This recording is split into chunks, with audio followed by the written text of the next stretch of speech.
back to my YouTube channel! So, nakita nyo naman, sobrang bare face lang yung atake ng babaeng ito. Dahil, itong vlog na to, tulad din nababasa, hindi na siya marunong mag-vlog. Parang baguhan lang siya mag-vlog. So, itong vlog na to, tulad din nababasa niyo sa title, ayan, totoong maghahanap na tayo ng ating panibagong bahay.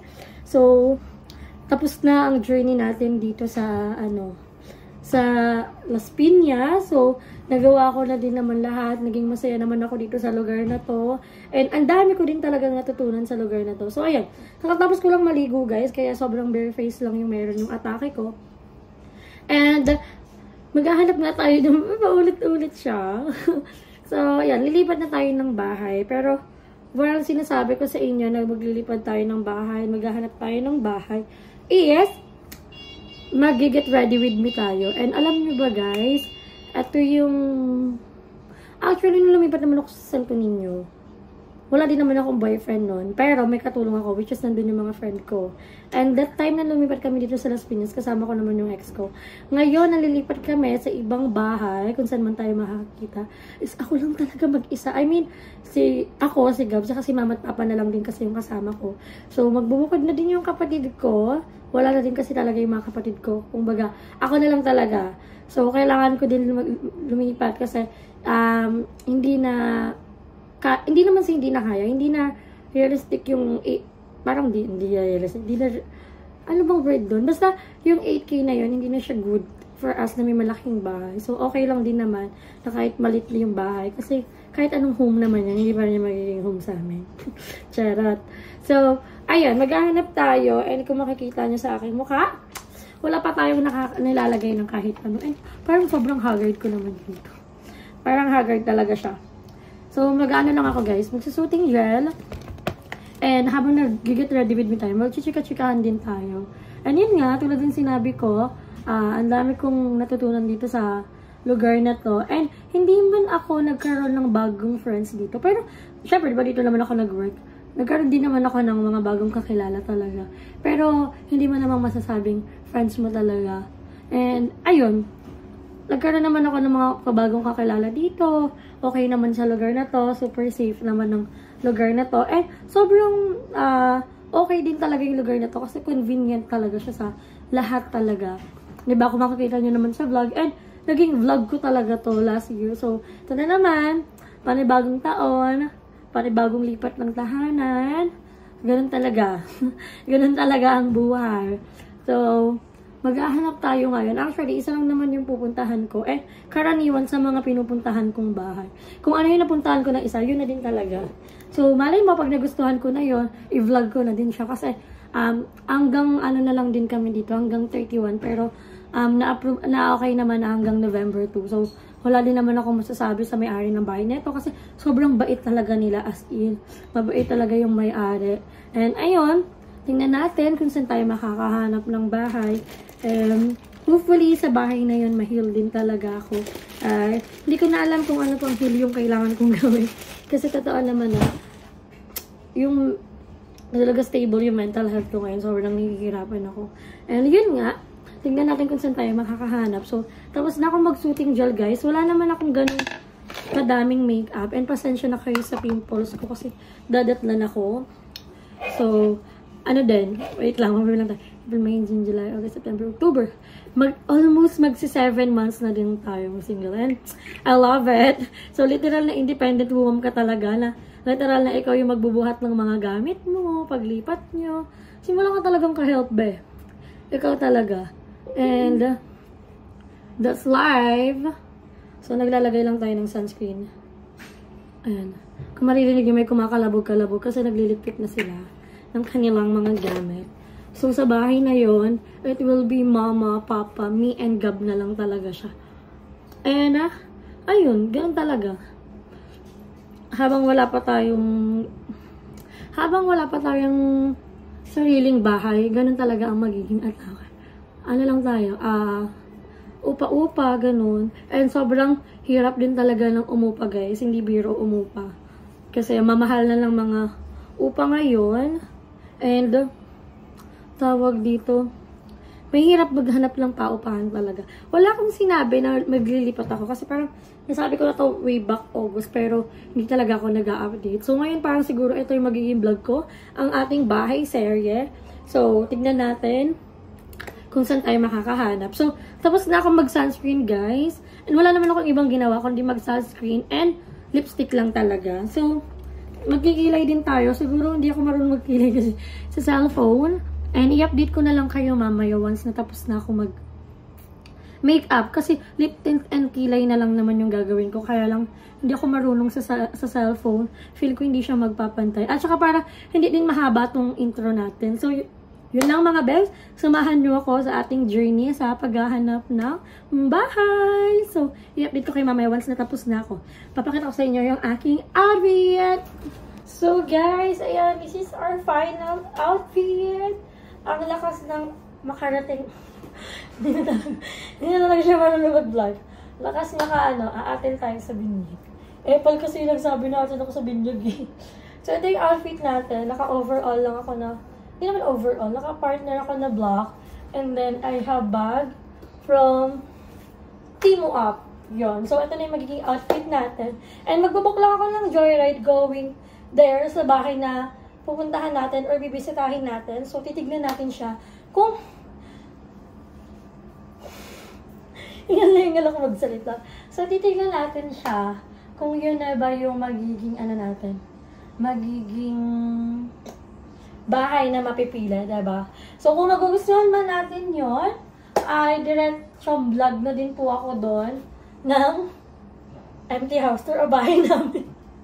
So, kailangan maging productive po ang araw ng babaeng ito because wala naman tayong pasok for today's video. So, kailangan natin gawin ang lahat para makapag-vlog, back to vlog. And sana, mapagampanan ko to dahil ito ang literal na magiging independent naman tayo para sa, hindi lang naman dun ako nagbe-base. Nangingibago lang din talaga ako.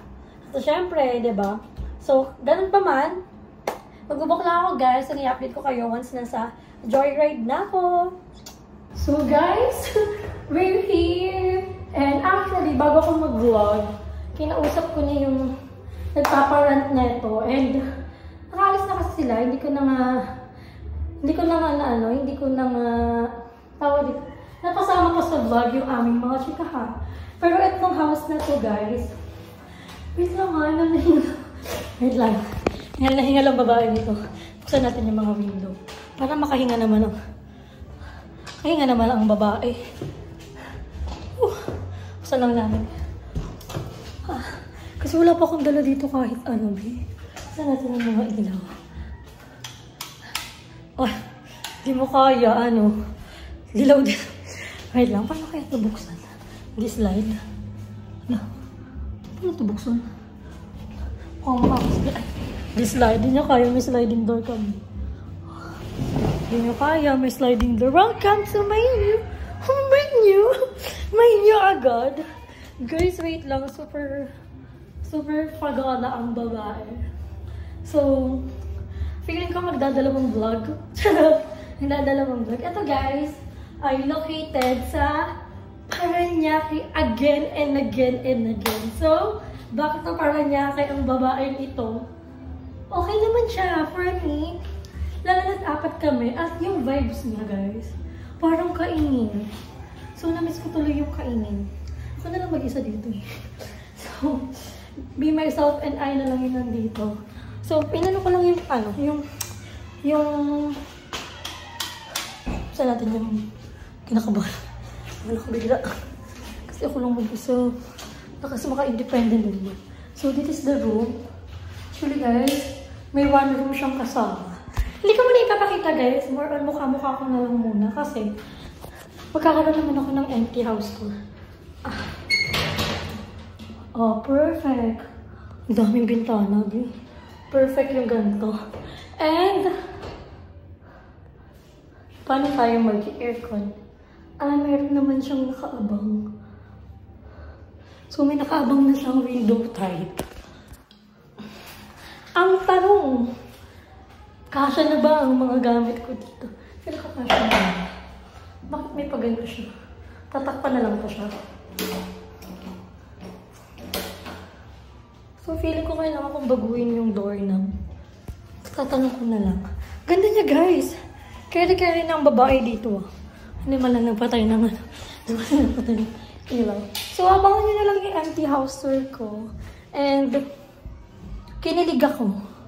Parang, this is the new house na talaga. So, ay, mali. So, guys, ito lang naman yung pupuntahan ko. So, tulad ng sinabi ko sa inyo, once na nakapunta na ang babae nito, yun na kagad yung pinipili ko. Kasi may mga nakita naman ako sa picture. And, itong house na to, ito talaga yung, parang kumerot. Sobrang oil ng kumerot. Parang ito na talaga yung nabetan ko. Kasi, convenient din siya sa lahat. In terms ng transportation, malapit sa work. Dahil ako lang din naman yung umaalis. So, sa akin, kasi may mga talipapa naman dito so hindi na mahihirapan si mama. And, itong kinatatayuan ko, carry naman na dito siguro yun. Carry na yung higaan nila, tapos lamesa. Tapos, wala naman na siya masyadong gamit. So, kailangan ko din mapag-cashier yung mga gamit ko dun sa kwarto. Kasi, hindi na siya same kasi nabulol na talaga siya. Hindi na siya same nung kwarto ko na pinag-aano. And syempre, isa lang din naman sa inaano. Kailangan ko magkaroon ng privacy. Syempre, malaki na ako. So, bali magiging kwarto namin yung ni Gab and si Mama at Papa. Dito na sila sa magiging sala. Okay naman, magaan naman ang loob ng babaeng ito. Wala naman akong ibang nafe-feel bad. Tsaka, ang ganda din niya kasi madami din puno sa unahan. So, mahangin. And isa din sa mga inaano ko, guys, once na lumilipat. Ito nga yung mahirap pag wala kang sariling house. Kumbaga para kang NPA, no permanent address. So, isa sa mga kino-consider ko, dapat hindi talaga binabaha. Kasi syempre, pagod na kami bahain dun sa kaingin. So, simula na lumipat ako sa Santo Niño, pati Las Piñas, hindi ko naman naranasan bahain. So, that's good. Di na kami nakakaranas ng baha. So, ngayong kino-consider ko once nalilipat ako is, hindi na kami binabaha. So, ito, for sure, hindi na talaga babahain. Kasi nga, ito ay hindi naman located. Ito ay second floor. So, apartment siya, mayroong tao sa first floor. Tapos kami naman yung nasa second floor. Kumbaga kami na yung pinaka nasa last floor. So, hindi na siya babahain. And, madaming bintana. Maganda din naman yung madaming bintana. Hindi ko naman ito consider, pero maganda kasi safe yung mga bintana nila at magiging presko talaga. So, okay naman yung kitchen. Kumbaga, hindi siya ganun kalaki, guys. For family lang din naman siya. And, okay na to. This is good for us. And may mga cabinet na rin siya. So, wala naman akong babaguhin sa kulay. Kasi kilala niya naman ako. Si Bago kahit hindi naman niya bahay. Pero okay lang. Na-ROI ko naman yun every time na nag-vlog ako. And, nagagamit ko siya. So, ang kulay ng bahay na to is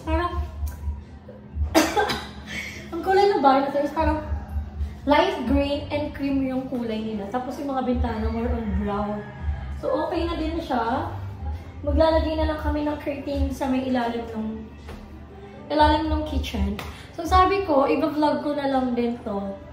Once na nagustuhan ko to. Kaso nga, iniisip ko ngayon, paano ko mag-vlog? Hindi mapapakita mismo yung bahay. Ano to? Voice over? So, ang hirap mag-isa.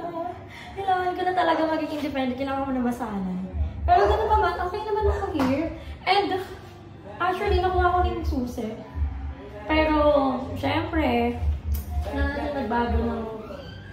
magbago ng padlock. Diba? Kailangan natin magbago ng padlock. So, syempre ngayon, tapos sa pag-gusto ko kasi wala pang kuryente. Wala pa akong mga gamit. And, sobrang bilis ng transition ng bahay na to. Like, kung ito na yung pinili ko, maglilipat na agad. Hello, hindi siya ganun na-vlog. Pero, I try my best na i-vlog ko to. Lalo na pag may mga gamit na. Kung may mga ganun. At maganda dito may altar. So, may paglalagyan kami ng altar. Sobrang isang ganun lang tong bahay na to. Isang straight, ganun. Isang straight lang talaga siya ng ganun. So, guys, I think I'm done with this. Tapos na ako dito. Hindi ko muna siya mapapakita sa inyo. Abangan nyo na lang yung empty house tour. Papakita ko sila sa inyo ng buong-buo. And I got the key! So this is the key, guys. Wait lang. I got the key! I have new house! Wow, hindi ko man itong bahay pero I'm so proud of myself kasi kahit paano, nabibigyan ko ng tahanan yung family ko. I mean, yung parents ko, kahit sobrang gulo ng family namin, kahit na-hurt na talaga ako, sa kanila, okay lang. Parang dumarating pa rin ako sa point na hindi ko talaga sila kayang tiisin. So, supposedly itong bahay na to, para lang to sa amin ni Gab. Kasi iniisip ko saan naman matutulog yung magulang ko. So, still, family ko pa rin naman sila, parents ko sila. So, magsasama-sama na lang din kami dito, lalo na kailangan ko din naman ng kasama for Gab. So, ganun yung atake, and sana kayanin ko. Marami na akong pinagdaanan, actually. Sobrang dami kong struggles na hindi ko talaga sinasabi kasi parang hindi na tayo makapasok pa ng negative energy. Pero, ayun, kailangan lang natin maging positive sa buhay, may pray kay Lord. And sipag lang talaga. Kumbaga, araw-araw sipag lang yung atake. Ganun. So, hopefully, no, I'm praying na kaya ko talaga to, diba? So, laban lang yung life, lumaban lang tayo ng panos, magiging maayos din talaga ang lahat. So, yun yung ipapakita ko sa inyo. And siguro magdadagdag kami dito, wag na. Sa ibang vlog na lang sasabihin yan. Parang sobrang excited naman ng babae. Siyempre, sasara natin yung bintana. Kasi aalis na tayo, diba? So yun guys, balikan ko kayo mamaya. Pag-merienda muna ang babae kasi I'm so wow. So sabi ko, dalawang vlog yung gagawin ko pero I can't. Kasi, siyempre, kailangan nyo din naman ito makita para ma-share ko dun sa inyo kung ano yung gaganapan dito sa ating bahay. So, yun lang mga best update ko kayo mamaya. It's time to sara the bintana. Kasi aalis na tayo. So, I think I'll be back tomorrow.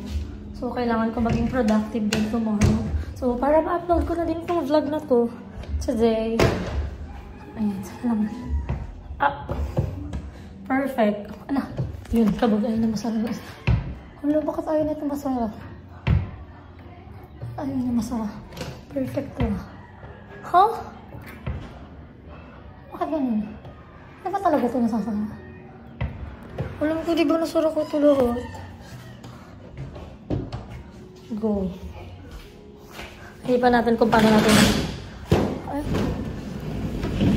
Close na ang ating tahanan.